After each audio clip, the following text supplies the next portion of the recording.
Welcome to Unforbidden Truth. Truth. I'm Andrew. I'm This is part one of a two-part interview with convicted Iowa double murderer Isaiah Sweet. Isaiah Sweet was just 17 years old in May 2012 when he shot and killed his grandmother and grandfather. According to court records, law enforcement had been called to the Sweet residence over a dozen times in a month to get help for Isaiah. Isaiah's defense attorneys argued in court that the killings were not premeditated, therefore he should not have been charged with first-degree murder. Isaiah admitted that he was going to kill his grandfather originally with a baseball bat before changing his mind last minute to shooting him. In a videotaped interview, Isaiah was quoted as saying he needs to pay for what he did. John Stickney of the Iowa State Patrol testified that he found Mr. Sweet's body and his brain was falling out of his head. You don't forget a sight like that. Isaiah's friend Brandon Allers, 21 years old at the time, pleaded guilty to being an accomplice. He testified in court that Isaiah had texted him the day before the killings and had asked him about different methods for killing somebody. After Isaiah's computer was seized, a search turned up with a browser history having searches such as how to kill a person in a way that wasn't too messy. Rick and Janet Sweet's bodies were found slumped over on their couch with gunshots to their head. After the killings, Isaiah posted a series of statuses on Twitter.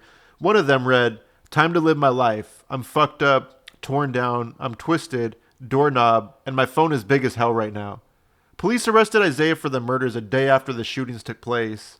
Isaiah Sweet was charged with the murders of his grandparents and was convicted, receiving a sentence of life without the possibility of parole, originally prior to the Iowa Supreme Court ruling it was unconstitutional to sentence a juvenile offender to life in prison without the possibility of parole, and his sentence was reduced to life in prison with the possibility of parole.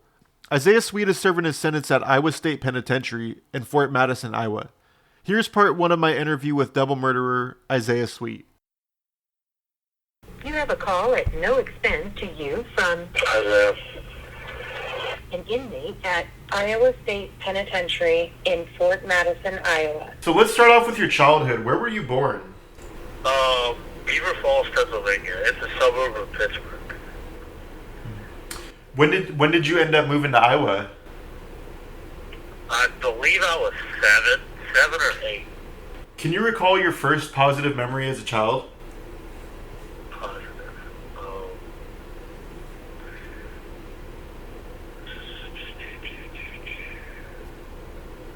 Positive is hard. Good Lord. Or any positive memories from your childhood? Anything that sticks out that was happy or...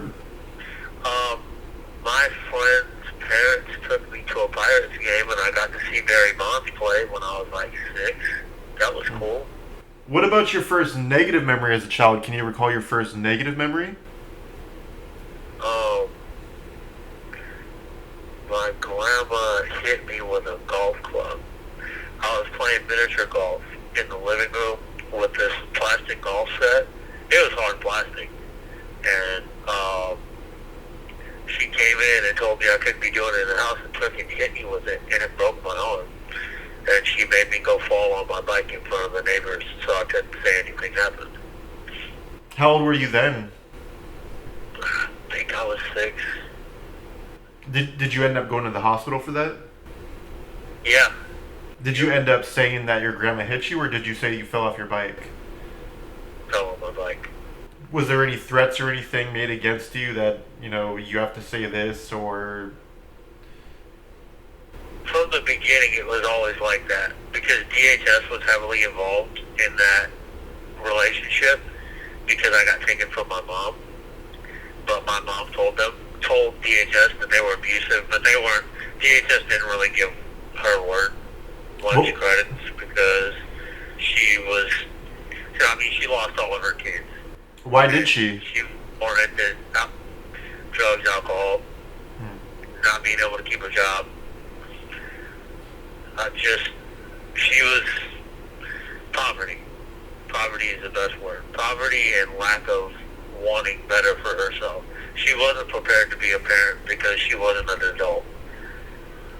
Obviously, she was 18 when she had me, 20 when she had my brother, I believe. And she was acting like a child in her 20s. She never really had much guidance from her parents because she lived with my grandparents, the ones that abused me, and she went through the same kind of stuff. And once I got there, they were always telling me, like, you can't tell DHS anything that happens here. It'll take you away. You'll never get to see anybody again.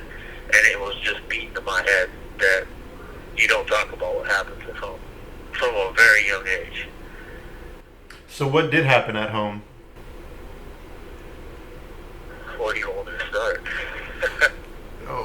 Whatever you can, remember that you're willing to speak about. I'm obviously I don't want you to be uncomfortable by any means. I got sexually assaulted by somebody that my mom allowed to babysit me, and that was and I told somebody about it, and that was the big reason. I got taken, my little brother got taken. He went with his dad. My dad obviously didn't want much to do with me because, well, to be honest, I don't have a mom or a dad in my head. My mom's like my friend, but she's never taught me life lessons or done any motherly things to me. She doesn't really have motherly instincts, I call it. And I know she means well. She doesn't understand a lot, and she lives in the misinformation world, and it hurts me to see it, but it is what it is. Once I got taken away from her, I was with my grandparents, and I remember it was always a lot of yelling. My grandpa was an alcoholic. He worked for U.S. Airways initially when we lived in Pennsylvania, and he was a inspection technician for, he'd look on 747, the passenger jets, stuff like that, make sure everything was working on them. And I remember every day he'd put, 12 or 14 beers in a cooler and go to work. Get drunk, work on planes, come home, get drunk. I never saw him sober one day in my life, living with him from the age of 4 to 17. Natural light, always natural light. My grandma would always steal cases of beer for him. She'd put them on the bottom of the cart when she'd go grocery shopping, and then just push them out. And he always had cases of beer, and he'd just come home, get drunk. On the weekends when he was around, it was always weird, he'd have me touch him sometimes when he'd get drunk, or he'd touch me, inappropriately, and ask crazy, to me it didn't really register, but now I understand that it's weird and inappropriate and sick. He'd ask me, oh, are you going hair down there yet? Let me see, stuff like that. And I don't know, just touching me. And there was this dude that lived across the street. He was gay, and he'd come over and, my grandpa would take his clothes off and let him massage him and shit like that. And he'd get drunk and get angry sometimes, hit me or scream at me, or he'd scream at my grandma, and then she'd get mad at me and take it out on me because she didn't want to fight with him. I saw them get physical a couple times. She hit him with a flashlight and split his whole head open. That was a neat experience. I would go to the bathroom in the middle of the night because it was right next to their bedroom, and he'd get pissed off that I flushed the toilet and woke him up. So for a period of time, I'd piss in the corner of my room in this trash can, and they found out about that because obviously there's a smell, and he beat my ass with a belt for that. So then I just started going out the window in the middle of the night.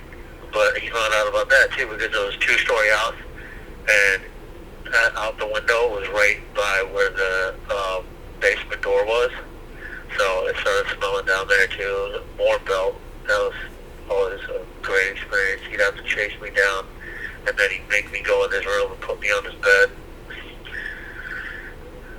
That's early childhood. How often would the physical and sexual abuse happen when he would be drunk? Do you think it'd be every day, or just every so often, maybe once a week, or?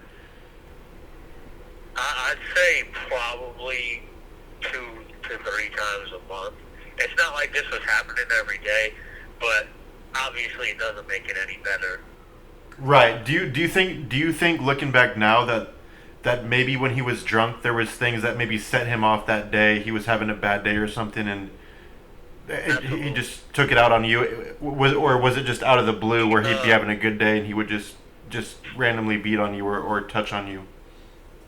He was doing too much at work. He was involved in things that he shouldn't have been involved in, and he was trying to do some whistleblower shit because he knew that some of the parts that he'd deemed were not proper for flight. They'd take them off the planes and then sell them, according to him. They'd sell these. The CEO of U.S. Airways, I believe, I think his name was Steven Seagal or something. Seagal, not the actor, obviously, was selling these parts on the black market. He actually took them to federal court and everything, and lost terribly, obviously, because airlines have incredible lawyers. But there was some people, like, after, I remember, like, he'd get mad about this shit, and he'd take it out on her, or take it out on him, because I think there was people, like, kind of after him. Because when we were in the truck and stuff, this is a terrible, weird memory. When we go out, he'd always be drunk. He always drove drunk. I never saw him drive sober. And he always had beer with him, and he never got pulled over. It was so crazy. I was just waiting for him to get pulled over and get a DUI, and he never did. And he drove like a maniac. But when we drive around in the truck, he always had a loaded 38 in the glove box. He didn't go anywhere without his gun. I don't know the full extent of that situation, but I know that there was a lot going on. When it came to the abuse, the physical and sexual abuse, I know that you said DHS would come in from time to time when they'd get called, but were there ever any, law enforcement that was called in, or CPS when it came to the abuse? Were you ever removed from the house, or your brother for that matter? So my brother was with his dad. I told them one time once I got older, but then I backtracked on it because I want to say in a sense, and it makes me feel weak-minded, but when you're so much more impressionable as a child, I feel like in a sense I was brainwashed. So I backtracked on what I said. My mom told them I was getting abused, and they show up, and I'm like, nope, everything's okay. They actually had me removed one time for a mental health evaluation. They told somebody, I think it was a parole officer or something, that, not parole, probation, sorry, that I was using drugs and stuff, and they took me to a mental health evaluation, had me get a UA and all this stuff. And the UA was clean. I wasn't doing any drugs at the time, which was crazy because that was like the one period of my life in my teenage years where I wasn't using drugs. And I was in a mental hospital for 6 days, got a couple diagnoses out of that, and had to do outpatient treatment to this place called the Ivy Center. What was your experience like while you were in there? There was 2 girls in there that I talked to, and we planned on having a threesome when I got out. That was the extent of my experience, and that's all I did was just talk to those 2 girls. I didn't take any of that stuff seriously. None of that mattered to me. What were the diagnoses that you got? Do you remember? ADHD, bipolar, and hypersexuality. And do you take any medication for that currently, or therapy or anything of the sort? I do not. I haven't taken medication since I've been incarcerated. They dropped the bipolar diagnosis because I don't show any signs or symptoms of it.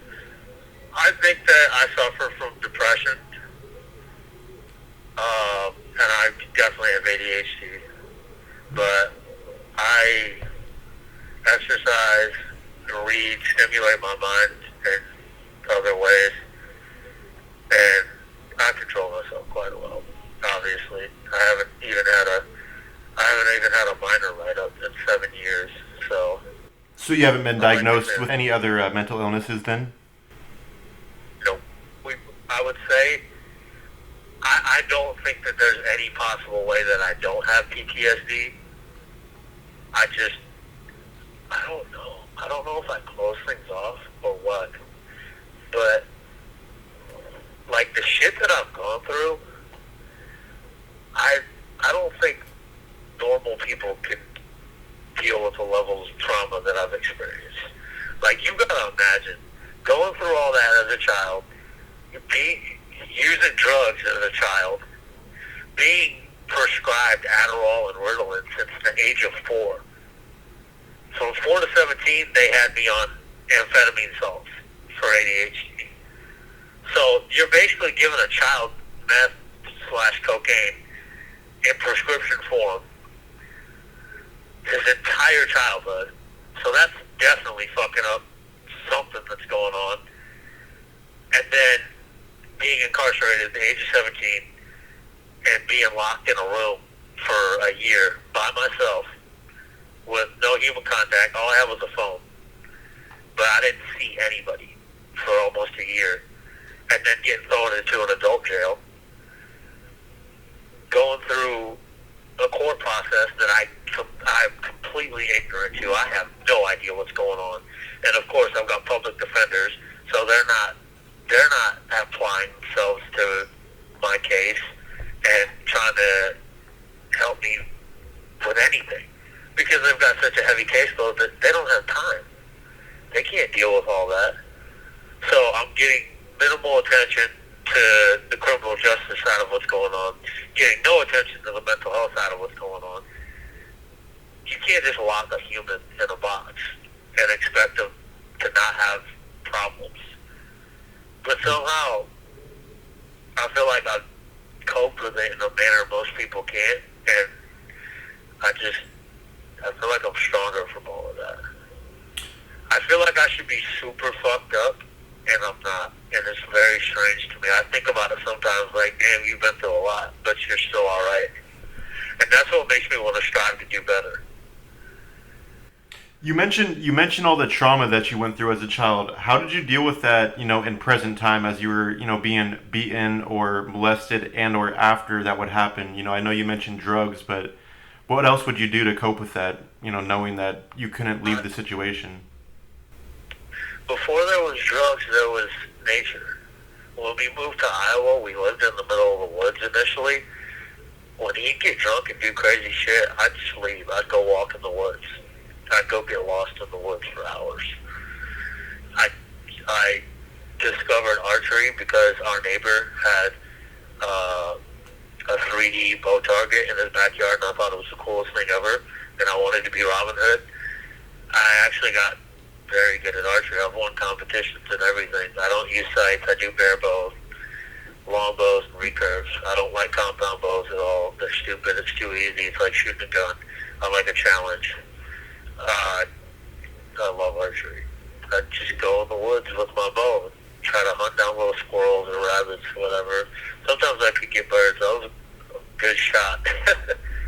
Just, pretend I'm Robin Hood or, I don't know, whatever you want to call it. Davy Crockett. Do you know if your grandmother knew about the sexual abuse that was going on? She had to have. She caught him, and I've caught him, and my mom has saw him, doing sexual stuff to our dog. He was fucked up in the head. I remember another time, our German Shepherd was getting old, and she was having some health problems, and he got super drunk and drug her out by her collar out into a snowbank and had a 38, and he was going to shoot her, and I laid on top of her so he couldn't. And then my grandma came out and took the gun, and when they put the gun back, I knew where he hid it in his room, so I took it and hid it myself. He beat my ass for that. So going back a little bit in your childhood, what were some of your hobbies growing up as a child? Okay, so archery, like I mentioned. God, I love the woods, man. Like, I'd just go out. I'd either shoot the bow or I'd go out with this little hatchet, chop trees down, make little forts. I like playing in the woods. This shit was fun to me. That's the biggest one, honestly. anything nature related. I fished a lot too. I love fishing. We lived like a mile away from, like a walking mile away from the Mississippi River. Because we were right in the middle of the woods on the edge of town, and if you walk through town, you're right on the Mississippi. So I'd just walk and just go fishing all day long in the summer. Or go out. My friend and his parents had ATVs and side-by-sides, so we go out. There was tons of trails out there. We just go out there, get stuck in the mud, blast through streams and shit like that. I was a city boy initially, and then I discovered the country, and I was like, oh, this is pretty fun too. Once we moved to Manchester and I got a car, I got involved in the streets a lot more though. Drugs, guns, shit like that. What kind of drugs were you doing at the time? I just smoked a lot of weed, took pills, stuff like that. I've tried other shit. Like, I tried meth a couple times. I don't like it. I don't like shit like that. It doesn't do anything for me. I'm already hyper enough. I don't need to be hyper and paranoid. That doesn't excite me. Weed was good for me because it leveled me out a lot. Even my grandparents knew about it, and they allowed me to get it and gave me money for it sometimes, just so I'd leave them alone. It was weird. Sometimes they'd be like, here's this, and they'd get me certain stuff, and I think it was like clothes, shoes, whatever.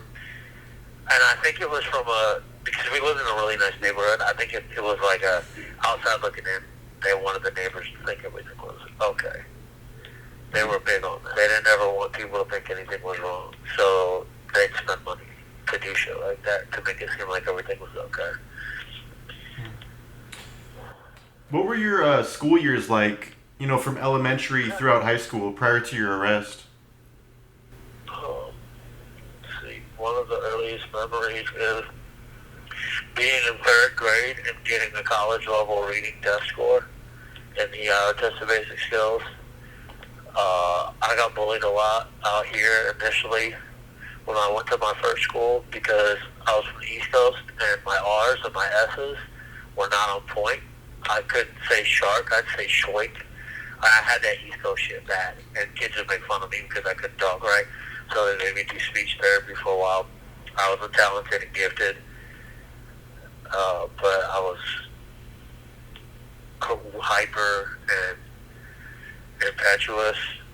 So, like, most of the other kids in tag were really, like, nice, quiet, nerdy kids, and I was crazy. I was just wild. Like, I'd do anything. I'd try anything. I've got scars on all over. Because I do dumb shit. I'm the guy that jumps off shit. That's about the only way I can put it. Were you ever, like, getting into fights or, getting into trouble, suspended or expelled or? All the time. I fought a lot. I probably had 15, 20 in-school suspensions, and then I'd go to in-school suspension. As soon as you get down there, the lady's like, give me your phone. No, fuck off. Shut up, bitch. You can't take it from me. If you do, I'm probably going to do something bad to you. And then I'd just sit there in school suspension and be on my phone. And then they just get me out of school suspension. I'm like, oh my God, no, I don't have to come to school. This is so terrible. Like, it's not a punishment. It's a joke. Congratulations, I don't have to go to school. And my grandparents don't care what I do. As soon as I get ISS or OSS, they don't care. You go do whatever you want. So I get suspended, and then I just go skateboard. Get high. Did you enjoy school? I was really good at school. I had the second highest test scores in 8th grade in my entire school district for the Iowa test of basic skills. And I got a 32 on my ACT. I'm really good at school. It bored the shit out of me when I got to high school because I'd do the homework in 25, 30 minutes while the other kids were still learning it. And then I'd sit there on my phone. Teachers get mad while you're on your phone because this shit is too easy. Leave me the fuck alone. That's all I wanted to do. I just wanted to do my work and be left alone. I really enjoyed metal workshop. I got really good at welding. I took 3 metals classes. Woodworking class. I was going to do autos classes, but I dropped out before I was eligible for it. I dropped out the day I turned 16. As soon as I was legally allowed to drop out, I dropped out. And then my grandparents just let me run around on the streets and do whatever I wanted. because they didn't want me there.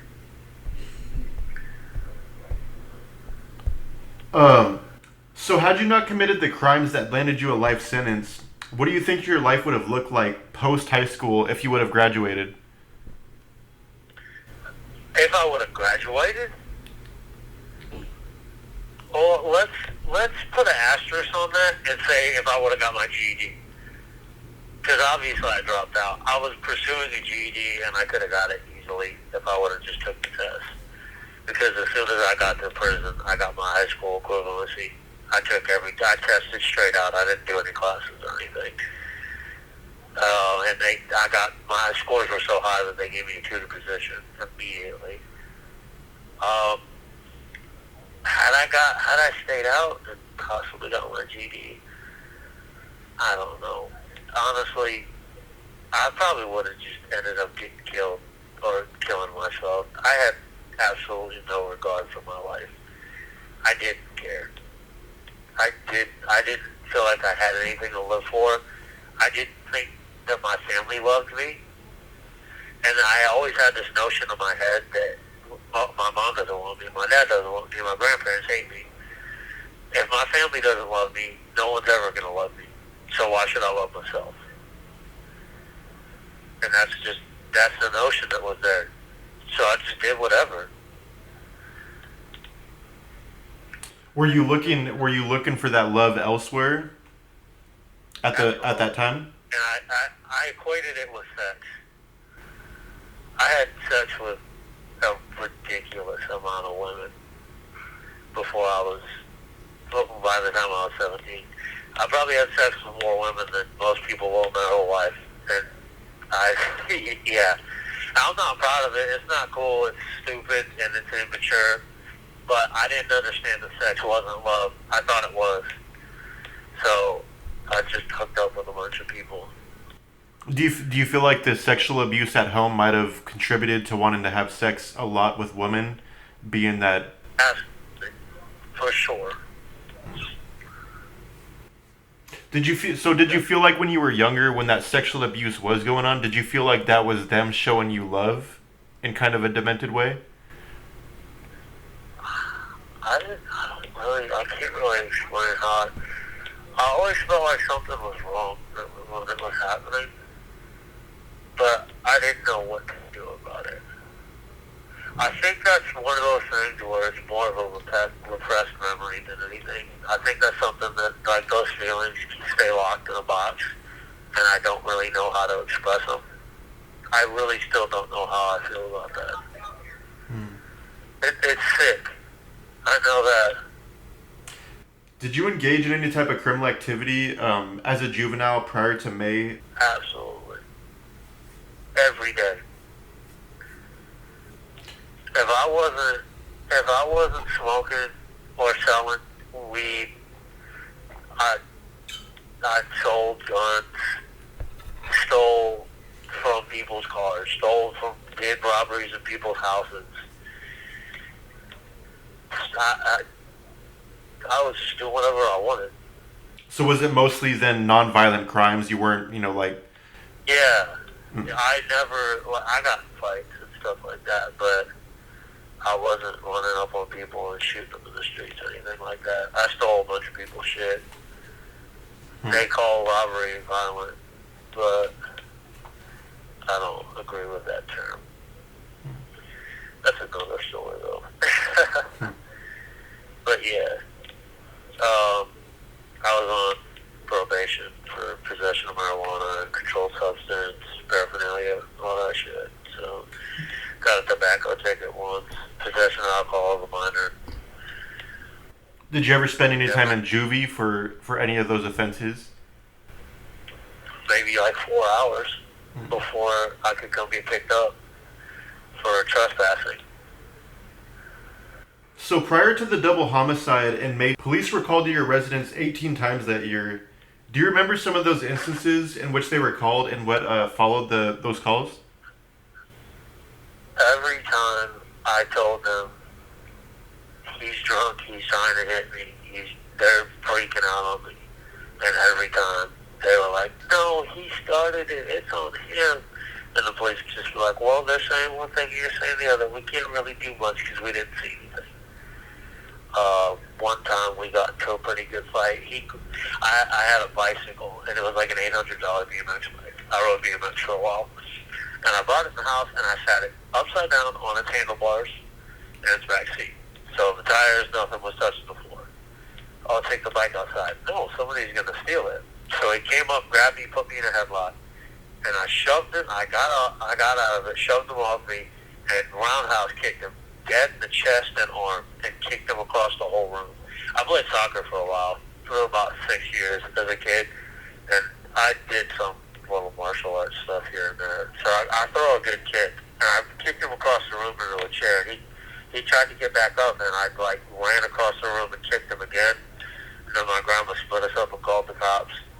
He hit me, and then I walked off, and the cops got there, and we both had marks. And they were like, well, since you both have marks, if you try to press charges, you can press charges too, and you'll both get locked up. And I was like, I'm a kid. I'm 16 years old. This doesn't even make sense. And they just separated us and sent me to go with my mom for a little bit because she had lived in Iowa at that time. And then I didn't want to live with my mom because living with my mom was stupid. That was not the place for a kid. I'm 16 years old, and I'm exposed to, here, son, do you want to drink with me? Oh, you can smoke weed in my house. Oh, I'm going to bring random guys over, and you get to listen to me have sex with guys. That was the extent of living with my mom. And she used my car to get to work because she didn't have her own. And there's the immaturity factor. I love my mom, but she frustrates me a lot. A lot of shit's backwards, unfortunately. So let's talk about the crimes that you're currently in prison for. Can you walk me through everything that led up to the shooting deaths of your grandparents, including your association with Brandon Allers, how he's linked to this case? I can't stand him. So, me and Brandon were friends through drugs. He got a settlement because he got in an extremely bad car accident, and he got killed and was revived. It's one of those crazy situations. Anyway, he got a ton of money, pulled up at my house. We've been hanging out prior, but he pulls up at my house in a brand new Lincoln LS. Takes me to his house. He's got 10 pounds of weed sitting there. Meth. 2 more trucks. A boa constrictor. I was like, why do you even have this? Like, because I wanted to buy it. All right, cool. We ended up losing the snake. I don't know where that went. But once he got that money, we both kind of went a little bit crazy. We did whatever the fuck we wanted for a while. When I say balling out of control, you shouldn't give a 16 or 17-year-old and a 20-year-old that much money because they don't know what to do with it. So we did a bunch of crazy shit. He wanted to buy my grandpa's truck. I remember that. And he was mad that he couldn't. I got put on house arrest. And while I was on house arrest, I was hooking up with this girl. And I ended up finding out she's having sex with my friend. So I was like, get the fuck out of my house. And she had hickeys on her neck and bruises on her legs from sex. And she went to a friend's house, and her friend was like, oh my God, Ted, he tried to rape you. So she tried that bullshit. That charge ended up getting dropped. But if you ever see anything about that, that's what that is. She just was mad because I treated her like complete shit. That frustrated me though, because that could have seriously impacted my life had there been any credits to that. My grandparents were actually on my side about that. That's one of the few things they were there for. They were like, no, we were in the house. That never happened. They told my probation officer that. So, I mean, at least there's that. There's a light in the dark place, right? So I'm on house arrest. Can't get away from my grandpa. He's not just drinking at this point. He's on Oxycontin and morphine. My grandma's going through cancer treatment. He's taking all her painkillers and abusing them. He had a super bad opiate addiction for the past 3-4 years. going towards the end. And he'd take all her painkillers, and then she'd be in pain because she's going through chemo. So she's angry all the time because she's in pain and doesn't have painkillers. And he's whacked out of his mind because he's drunk and off opiates. You mix those two together, you're a complete zombie. So I've got to deal with that. And it just built up, and it got worse and worse. I just locked myself in my room and put a chair in front of the door. Like my mom had to tell me. My mom taught me that. That way he couldn't get in. And I remember one night he got in, and I was laying in my bed, and he stood over me with a knife. And it seemed like it was forever. He finally left. And I messaged my mom and told her about it. She's like, "You'll be okay. We'll get you out of there in a couple weeks."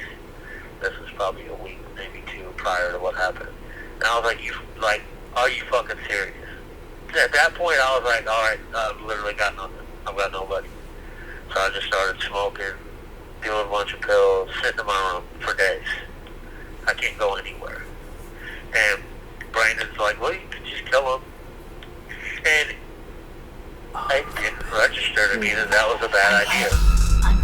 And that's what happened. We talked. He told me about ways you could do it, and I was like, yeah, all that's gonna take so long. I've got an assault rifle. And this was your friend. This was your friend Brandon that you were talking to. Yeah. That was part one of my interview with Isaiah Sweet. For extra content and perks, head on over to patreon.com/unforbiddenshrew. Thank you for listening. See you next week.